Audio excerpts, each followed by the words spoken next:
আরেকটু সামনে এই ফিরার মধ্যে দাঁড়ায়। হ্যাঁ তাহার পর মনে করুন এটা হ্যাঁ মাতান তো এইভাবে সই নেয় হ্যাঁ, কিন্তু বিক্রি করে দিছে মুস্তফার কাছে।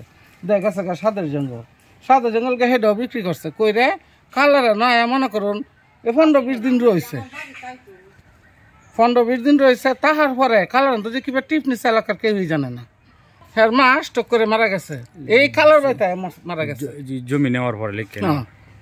এখন মনে করেন এই যে কালা দেখুন অবস্থা। আমার তো কি কি কইছে বাপ আমার বুলাইছে কি বুলাইছে কইতারি না আমি আমার কি খাওয়াইছে। আপনার নামটা বলেন। আঙ্গুর আমার নাম। আপনার কি এই বাড়িটুকু সম্বল? হ্যাঁ।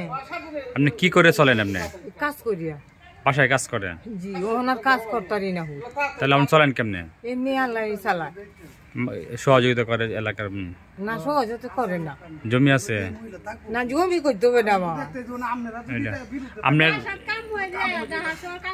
জায়গা কিনছে সেটা বলে কাম হয়ে কিনছে আমার গাটা জায়গা পরে বন্ধুতে লয়ে গেছে একটা টিপ দেবো আমার কি খাওয়াইছে কইতারি না।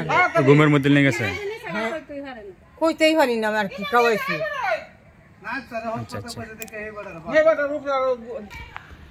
সে ঢাকা কাজ করতো, কাজ করে এই জায়গাটা কিনছে এই বইন ভূতে কিভাবে যে জায়গাটা নিছে এই মহিলা কইতেই পারে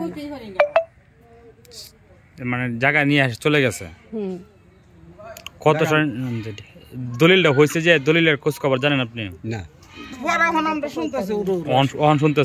শুনতেছি যে কারিজ করতে গেছে মহিলা গিয়া কান্দাহুদি করছে কইরে কইতাছে যে আমার কারিজটা করে দেন না যেন আমার তো বাইল দেখি বা কিতা হরে নিছে এটা উনি কানাডি কইছে কে?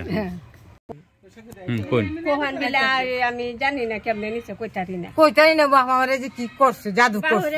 আচ্ছা এখন খারিজে যে বাধা দিছেন কারিজের সময় আপনি শুনছেন যা কারিজ করতে গেছে? শুনছি। পরে গাটকা দিছেন? হ্যাঁ। পরে আপনি কান্নাকাটি করছেন পরে কারিজ আর হয় নাই? এখন পরে কি বলে আপনাকে যে কারিজ করতে যে গেল যে আপনি জায়গা দেন নাই সে জায়গা নিচে সে কি বলে আপনাকে? ফেরত দিয়ে দিব কইছে? কতদিনে দিব কইছে? মানে কইতাছে ফেরত দিব দিতেছে না? মানে আগে তার মাঠটাও হেবে টিপ দিয়ে বিক্রি করছে, মা স্ট্রোক করে মারা গেছে। স্ট্রোক করে পরে মা মারা গেছে, স্ট্রোক করে মারা গেছে, মাঠটা নিয়ে বিক্রি করে চলে গেছিল। এটা কাজ শেষ করে আবার আইছে খালারটা।